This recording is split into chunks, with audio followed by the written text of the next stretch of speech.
Hello students, last lecture में हम बात कर रहे थे इलेक्ट्रोलाइटिक सॉल्यूशन के कंडक्टेंस के बारे में। तो आज हम कंडक्टेंस जो है इसको क्वांटिटेटिवली स्टडी करने वाले हैं रिलेशंस की फॉर्म में। तो आज का हमारा टॉपिक है कंडक्टेंस।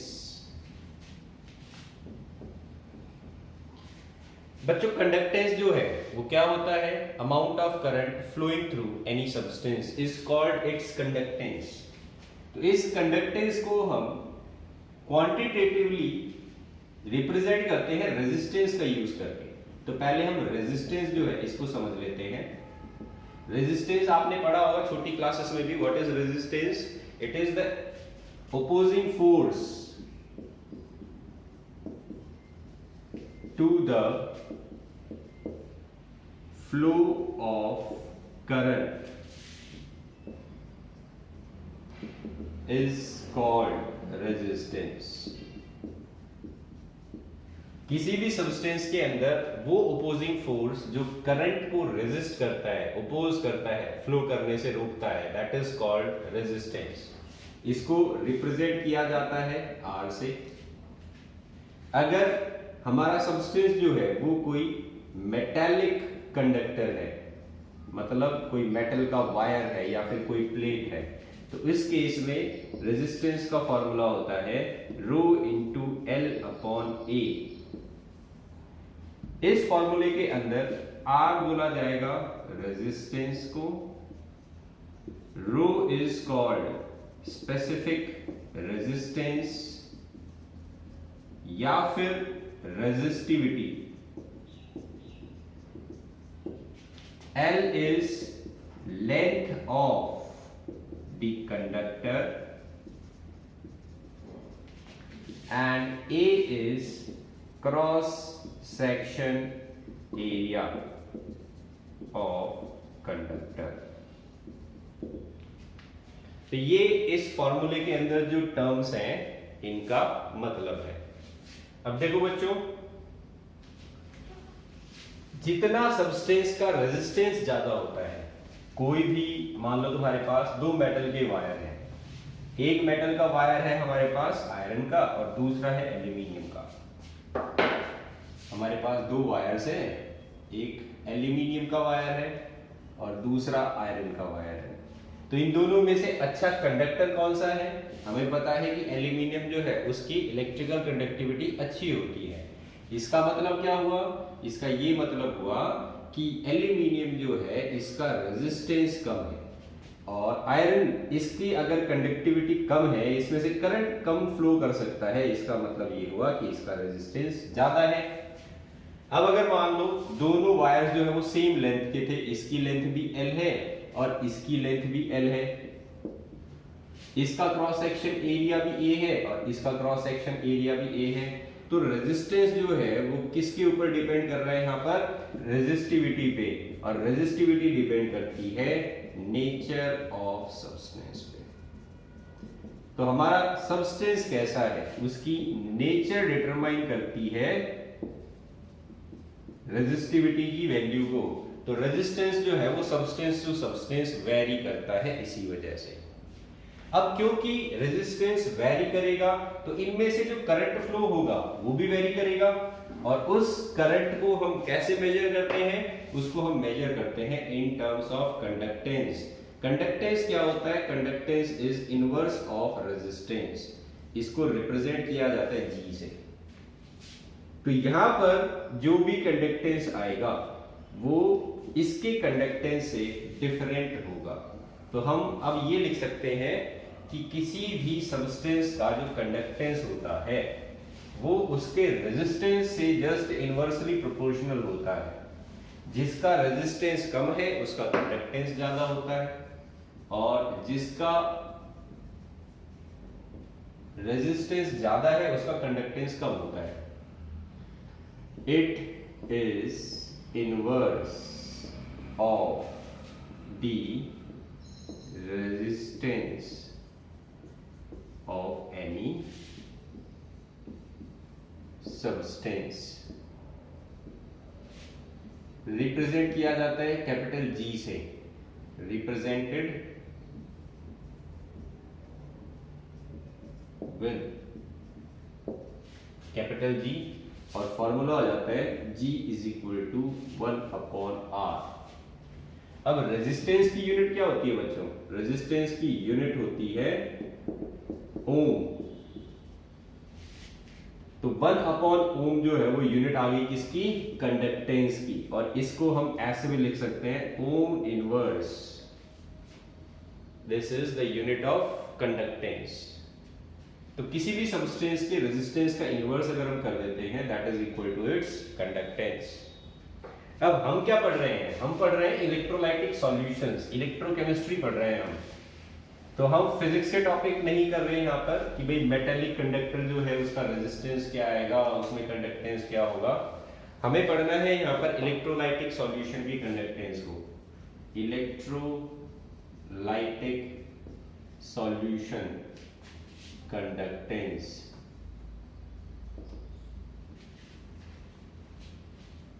तो इलेक्ट्रोलाइटिक सॉल्यूशन जो होती है इसकी कोई फिक्स्ड शेप नहीं होती, क्योंकि ये हम लिक्विड स्टेट में बनाते हैं। तो इस वजह से यहां पर कोई लेंथ या क्रॉस सेक्शन एरिया, जैसा कि हमने मेटेलिक कंडक्टर के केस में देखा था, ये नहीं बता सकते हम। तो ये फॉर्मूला यूज नहीं हो सकता इस केस में। This formula cannot be used to calculate the resistance. और फॉर्मूला अगर ये नहीं अप्लाई कर सकते तो इसका रेजिस्टेंस कैसे पता चलेगा? और रेजिस्टेंस नहीं पता चलेगा तो कंडक्टेंस कैसे बताएंगे? क्योंकि कंडक्टेंस बताने के लिए हमें रेजिस्टेंस का पता होना जरूरी है। तो अब हमारे सामने ये ऑप्शन आ गया कि हम इस इलेक्ट्रोलाइटिक सॉल्यूशन का रेजिस्टेंस कैसे पता करें। तो आप यहां पर लिख लीजिए, because the electrolytic solution do not have any length or cross section area, so we cannot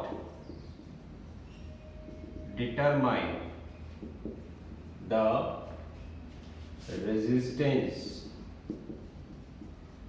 using the formula R is equal to rho into L upon A। ये फॉर्मूला अप्लाई करके हम रेजिस्टेंस नहीं निकाल सकते, और resistance नहीं निकालेंगे तो इस फॉर्मूले का यूज करके हमें कंडक्टेंस नहीं पता चल सकता।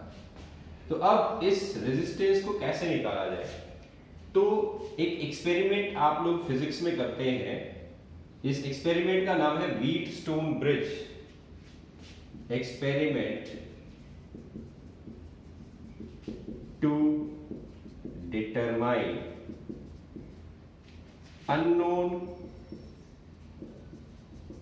रेजिस्टेंस। व्हीटस्टोन ब्रिज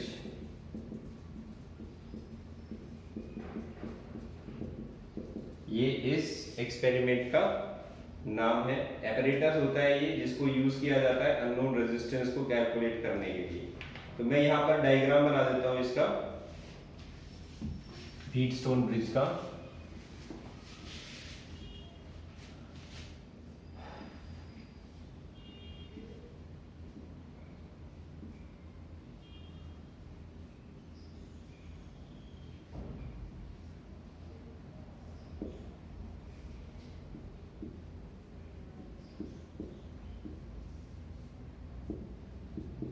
ये है बैटरी, ये है हमारी की या फिर स्विच, इस तरीके से बनाते हैं। ये है resistance R1, R2, R3, R4। R1 resistance जो है ये वेरिएबल है, इसको आप चेंज कर सकते हैं, वेरी कर सकते हैं। R2 रेजिस्टेंस जो है वो हमारा अननोन है। यहां गैल्वेनोमीटर लगा रखा है। R3 और R4 ये फिक्स्ड हैं।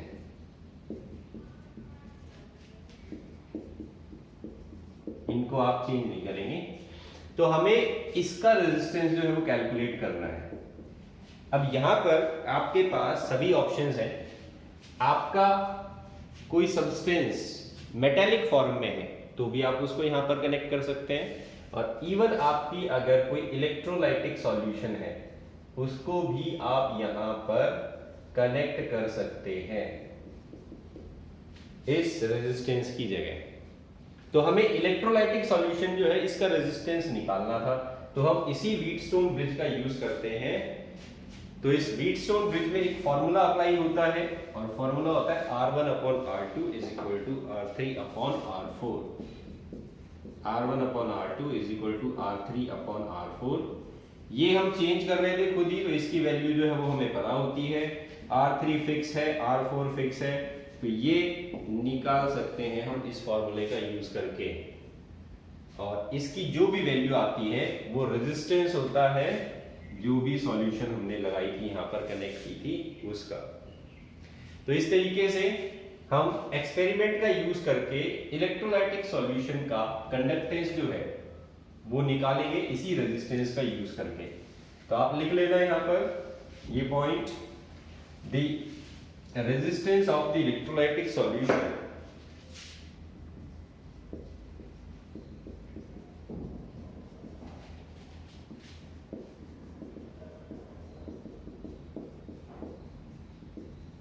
is calculated experimentally using Wheatstone bridge। और यहां से जो रेजिस्टेंस निकाला हमने, this resistance is used to calculate conductance। तो G is equal to 1/R। अब इस फॉर्मूले का यूज कर लेते हैं हम, और इस सॉल्यूशन का कंडक्टेंस जो है वो हम बता देते हैं। तो ये तरीका हो गया जिससे हम कंडक्टेंस निकाल लेते हैं इलेक्ट्रोलाइटिक सॉल्यूशन का, बिना उसकी लेंथ और उसके क्रॉस सेक्शन एरिया के। अब देखो बच्चों, यहां जो हमने कंडक्टेंस मेजर किया है, ये कंडक्टेंस 3 टाइप का हो सकता है। तो आज मैं आपको टाइप्स ऑफ कंडक्टेंस जो है यही कराने वाला हूं बस।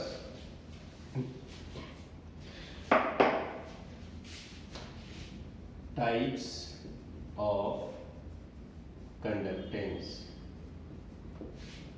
कंडक्टेंस जनरली 3 टाइप का होता है। Specific conductance, second is molar conductance, and third is equivalent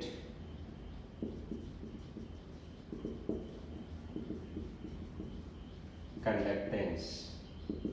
ये 3 टाइप होते हैं कंडक्टेंस के। सबसे पहले स्पेसिफिक कंडक्टेंस, ये क्या होता है? तो मान लो हमारे पास एक इलेक्ट्रोलाइटिक सॉल्यूशन है, और ये इलेक्ट्रोलाइटिक सॉल्यूशन जो है वो कितनी है? 1 centimetre cube. 1 centimetre cube solution है हमारे पास किसी सब्सटेंस की। हम इस सॉल्यूशन को 2 इलेक्ट्रोड्स के बीच में फिल कर देते हैं। ये 2 इलेक्ट्रोड्स थी, और इन दोनों इलेक्ट्रोड्स को हम व्हीटस्टोन ब्रिज के साथ कनेक्ट कर देते हैं। तो देखो, ये इलेक्ट्रोड्स जो है इनकी लेंथ 1 सेंटीमीटर, ब्रेथ 1 सेंटीमीटर, और इनके बीच में गैप जो है वो 1 सेंटीमीटर होना चाहिए। ये जो है ये पैरामीटर लेने हैं हम। तो ये जो सॉल्यूशन होगी इसका जो भी कंडक्टेंस आएगा, conductance of 1 centimetre cube of solution is called specific conductance. 1 centimetre cube solution ले लीजिए, उस सॉल्यूशन का जो कंडक्टेंस होता है that is called specific conductance. ये तो हो गया इसका मतलब। तो आपको ये 1 सेंटीमीटर क्यूब याद रखना है इस केस में। इसके बाद में आते हैं मोलर कंडक्टेंस पे। मोलर कंडक्टेंस में क्या होता है, हमारे पास कितनी भी सॉल्यूशन हो, 1 लीटर हो, 2 लीटर हो, 5 लीटर हो, 10 लीटर हो, ये पूरी की पूरी सॉल्यूशन जो है वो 2 इलेक्ट्रोड्स के बीच में हमें फिल करनी है। तो ये इलेक्ट्रोड्स अब कितनी भी बड़ी हो सकती है, इतनी बड़ी होनी चाहिए इलेक्ट्रोड की पूरी सॉल्यूशन इनके बीच में आ जाए और इनको कनेक्ट कर दो व्हीटस्टोन ब्रिज में।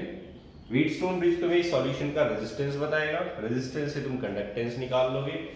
तो यहां पर जो सॉल्यूशन होगी उस सॉल्यूशन की कंसंट्रेशन अगर 1 मोलर ले ली जाए तो ये कंडक्टेंस जो आएगा that is called molar conductance. तो यहां पर हमें क्या याद रखना है, इस सॉल्यूशन को बनाते टाइम हमें 1 मोल डालना है सॉल्यूट का, 1 मोल ऑफ सॉल्यूट, ये फिक्स रहेगा इस सॉल्यूशन के अंदर। फिर आ जाते हैं हम इस पे, यहां पर भी मोलर कंडक्टेंस की तरह ही जितनी भी सॉल्यूशन है, चाहे वो 1 लीटर है, 5 लीटर है, 10 लीटर है, वो पूरी की पूरी हम फिल करेंगे 2 इलेक्ट्रोड्स के बीच में और इनको कनेक्ट कर देंगे हम व्हीटस्टोन ब्रिज के साथ। तो यहां पर जो सॉल्यूशन हम बना रहे हैं, इस सॉल्यूशन के अंदर सॉल्यूट कितना होना चाहिए, 1 ग्राम इक्विवेलेंट। सॉल्यूशन कितनी भी हो, 20 सेंटीमीटर क्यूब या 20 लीटर, यहां पर भी 20 सेंटीमीटर क्यूब या 20 लीटर। 1 ग्राम इक्विवेलेंट सॉल्यूट का फिक्स कर दिया इस केस में, 1 मोल सॉल्यूट का फिक्स कर दिया इस केस में, और यहां वॉल्यूम फिक्स कर दी 1 सेंटीमीटर क्यूब। तो इन सॉल्यूशंस का जो कंडक्टेंस होता है वो इन 3 अलग अलग नामों से जाना जाता है। अब मैं आपको एक एक करके इनकी डेफिनेशन और इनके फॉर्मूले जो है वो लिखवा देता हूं। तो ये इनका प्रैक्टिकल इंपॉर्टेंस था अभी जो मैंने आपको समझाया, इस तरीके से हम इनको समझ सकते हैं। सबसे पहले लिखते हैं स्पेसिफिक कंडक्टेंस की। स्पेसिफिक कंडक्टेंस की डेफिनेशन हो जाती है बच्चों, it is the conductance of 1 centimetre cube of the solution, इसको बोला जाता है स्पेसिफिक कंडक्टेंस। इसका फॉर्मूला जो है वो देख लो, रेजिस्टेंस का फॉर्मूला लिखा था हमने रो इंटू एल अपॉन ए, इसका इनवर्स कर देते हैं हम, क्योंकि कंडक्टेंस जो है वो क्या होता है, इनवर्स ऑफ रेजिस्टेंस। तो ये क्या हो जाएगा, ए अपॉन एल,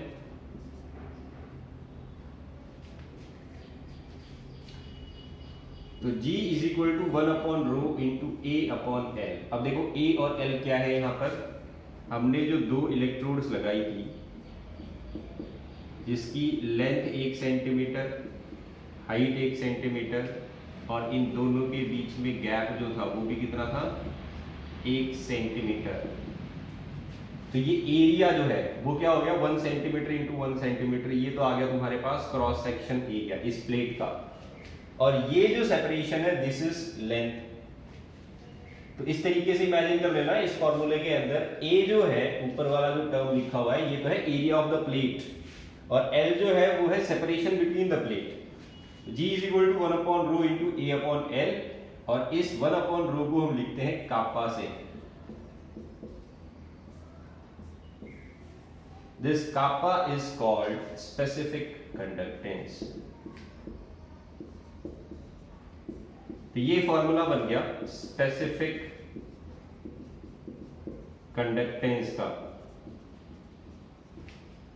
इस सॉल्यूशन के अंदर। अब अगर इसकी यूनिट की बात की जाए, स्पेसिफिक कंडक्टेंस की यूनिट क्या होगी, तो इसकी यूनिट लिखते हैं हम। कंडक्टेंस की यूनिट होती है ओम इनवर्स, और इसको हम लिखेंगे metre divided by metre square. 1 metre से 1 मीटर कैंसिल, तो यूनिट आ गई ohm inverse metre inverse. This is the unit of specific conductance.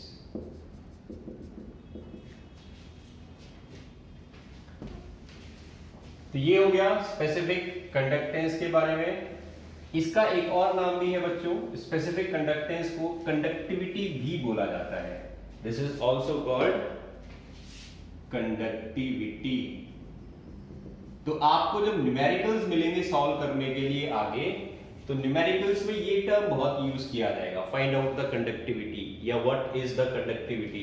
तो आप समझ जाना कंडक्टिविटी का मतलब स्पेसिफिक कंडक्टेंस की बात हो रही है, और स्पेसिफिक कंडक्टेंस का फॉर्मूला होता है G into L upon A, और इसकी यूनिट जो होती है that is ohm inverse metre inverse. ये SI यूनिट है इसकी।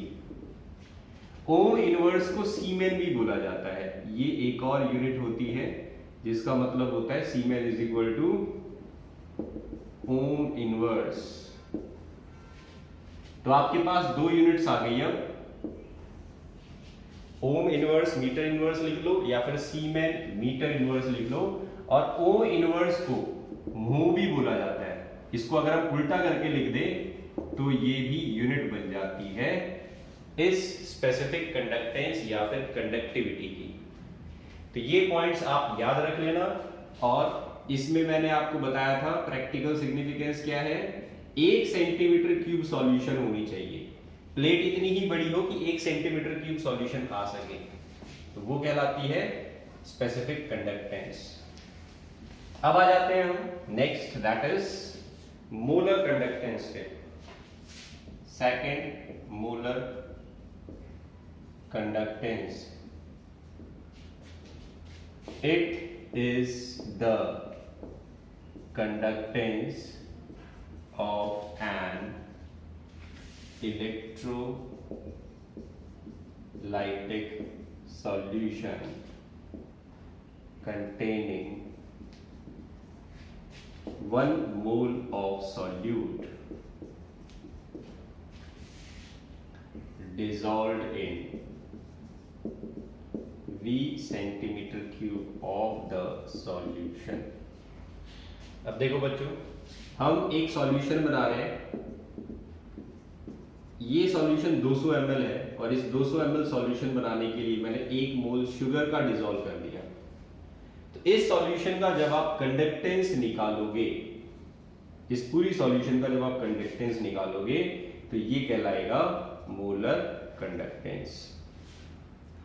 अगर कोई बच्चा यहां पर 500 ml सॉल्यूशन बना दे, 1 मोल शुगर डिसॉल्व करे और उसका कंडक्टेंस निकाले, तो ये भी उसका मोलर कंडक्टेंस है। तो वॉल्यूम कितनी भी हो सकती है, ये पूरी की पूरी वॉल्यूम जो है वो प्लेट्स के बीच में जानी चाहिए। जो इलेक्ट्रोड्स है हमारी, उनके बीच में ये पूरी की पूरी वॉल्यूम जो है वो आ जानी चाहिए। ये नहीं कि हमारी प्लेट्स जो है वो छोटी थी तो इनके बीच में स्पेस ज्यादा था नहीं, तो इसलिए हमने थोड़ी ही सॉल्यूशन डाली। ऐसा नहीं करना है, पूरी सॉल्यूशन आनी चाहिए प्लेट्स के बीच में। और उसके बाद में आप इसको व्हीटस्टोन ब्रिज में कनेक्ट कर देंगे, तो व्हीटस्टोन ब्रिज जो भी रेजिस्टेंस बताएगा उससे आप इसका कंडक्टेंस निकाल लोगे। तो ये हो गया इसकी डेफिनेशन का मतलब। अब इसका फॉर्मूला जब हम देखते हैं तो इसको रिप्रेजेंट किया जाता है, इट इज रिप्रेजेंटेड विद, इसको लैम्डा एन से रिप्रेजेंट करते हैं, and lambda N is equal to kappa into 1000 upon C. ये फॉर्मूला होता है वेयर कापा जो है this is specific conductance, C जो है ये है मोलैरिटी ऑफ सॉल्यूशन। तो ये फॉर्मूला हो गया। इसको आप मोलैरिटी भी लिख सकते हैं डायरेक्ट, तो lambda N is equal to kappa into 1000 upon molarity of solution. तो इस तरीके से आप मोलर कंडक्टेंस जो है वो कैलकुलेट कर सकते हो इस फॉर्मूले का यूज करके। इसकी अगर यूनिट की बात की जाए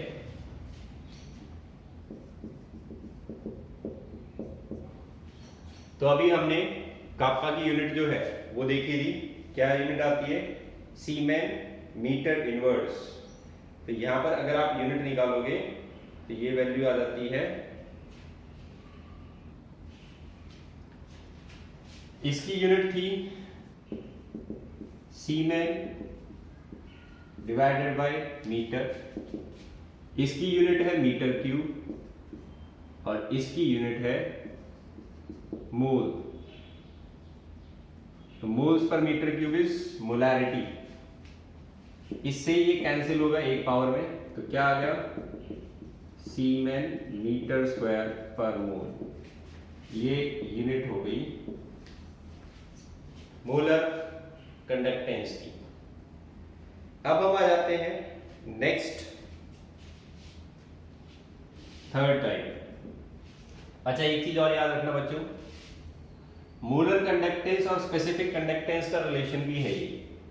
this is the relation between molar and specific conductance. अब हम तीसरी टाइप पढ़ते हैं, इक्विवेलेंट कंडक्टेंस को।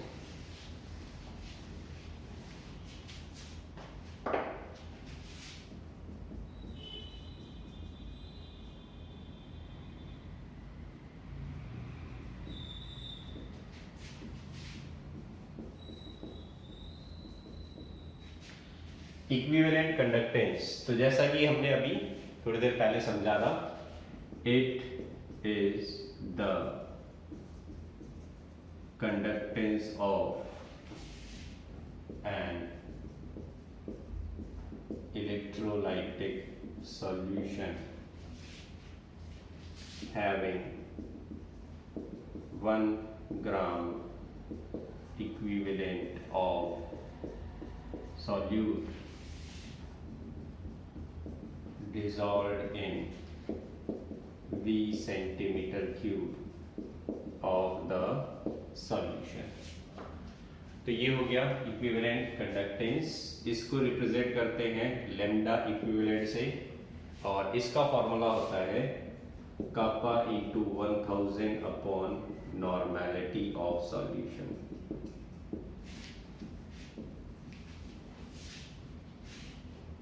तो ये हो गया इक्विवेलेंट कंडक्टेंस। इसकी अगर हम यूनिट की बात करें तो जैसे अभी हमने निकाला था, सीमेंस मीटर स्क्वायर पर मोल आया था, यहां पर सीमेन मीटर स्क्वायर पर इक्विवेलेंट आ जाता है, पर ग्राम इक्विवेलेंट। तो ये यूनिट हो जाती है इक्विवेलेंट कंडक्टेंस की। तो डिफरेंस सिर्फ बनाने में है, सॉल्यूशन जो है वो बना रहे हो, उसमें आप मोलैरिटी बना रहे हो या नॉर्मेलिटी बना रहे हो। इनको मेजर करने का तरीका एक ही है, व्हीटस्टोन ब्रिज का यूज करके हम इनका रेजिस्टेंस निकालते हैं, रेजिस्टेंस से हम कंडक्टेंस निकाल लेते हैं। तो इस तरीके से आप इन तीनों कंडक्टेंस को जो है वो क्वांटिटेटिवली फॉर्मूले का यूज करके कैलकुलेट कर सकते हो। अब कुछ न्यूमेरिकल्स जो है वो प्रैक्टिस कर लेते हैं जिसमें ये फॉर्मूले यूज होते हैं, और हमारा आज का असाइनमेंट भी यही रहेगा, इन्हीं फॉर्मूले के ऊपर बेस्ड। क्वेश्चन आया, ये क्वेश्चन दिया, specific conductance of a 0.12 normal solution of an electrolyte is this, what is lambda equivalent, या फिर इक्विवेलेंट कंडक्टिविटी क्या होगी। तो इसने हमें स्पेसिफिक कंडक्टेंस दे रखा है, मतलब कापा की वैल्यू दे रखी है 0.24, ये दे रखी है कापा की वैल्यू, और ये नॉर्मेलिटी दे रखी है, नॉर्मेलिटी सॉल्यूशन की कितनी है 0.12 नॉर्मल, और हमसे पूछ रहा है लैम्डा इक्विवेलेंट बताइए क्या आएगा। तो lambda equivalent is equal to kappa into 1000 upon n, and that is normality. Kappa की वैल्यू कितनी है 0.024 इंटू 1000 डिवाइडेड बाय n की वैल्यू कितनी दे रखी है 0.12। इसको सॉल्व करेंगे तो क्या आ जाएगा 2400 डिवाइडेड बाय 12, 200। यूनिट क्या रहेगी इसकी, सीमेन सेंटीमीटर स्क्वायर पर इक्विवेलेंट या पर ग्राम इक्विवेलेंट। ये हो गई हमारी यूनिट। तो ये आ गया आंसर इस न्यूमेरिकल का। अब देखो बच्चों, एक और न्यूमेरिकल जो है वो देखते हैं। यहां पर क्वेश्चन दिया, specific conductance of N n/50 kCl solution is this much. Specific conductance दे रखा है, अगर इसी सॉल्यूशन का रेजिस्टेंस 200 ओम आता है तो ये बताइए सेल कांस्टेंट क्या होता है। सेल कांस्टेंट किसको बोला जाता है? L/A को बोला जाता है सेल कांस्टेंट। तो ये नोट कर लेना आप, रेजिस्टेंस के फॉर्मूले में जो L/A होता है this is called cell constant. तो देखो हमने फॉर्मूला लिखा था, conductance G is equal to 1/R is equal to rho इन 1/ρ इंटू L/A, सॉरी A/L। ये फॉर्मूला था। G को हमने लिखा कापा इंटू A/L और हमने कापा को लिखा था G इंटू L/A। L/A हमें निकालना है। G को हम लिख सकते हैं 1/R, तो ये kappa is equal to 1/R into L/A। तो L/A किसके बराबर आ गया? कापा इंटू R के बराबर आ गया। ये आपको निकालना है, ये आपको गिवन है, ये भी आपको दे रखा है। तो वैल्यू पुट करो और आंसर निकाल लो। सेल कांस्टेंट जो है वो कितना आएगा इस क्वेश्चन के अंदर। तो इसका आंसर आ जाएगा रेजिस्टेंस 2000 55.3 और यूनिट रहेगी सेंटीमीटर इनवर्स, क्योंकि लेंथ जो है उसकी यूनिट सेंटीमीटर होती है, एरिया की सेंटीमीटर स्क्वायर होती है, तो यूनिट सेंटीमीटर इनवर्स आएगी। तो ये हो गया हमारा सेकंड न्यूमेरिकल। अब आपको आज ऐसे ही न्यूमेरिकल्स मिलने वाले हैं, इनको आप प्रैक्टिस कर लेना।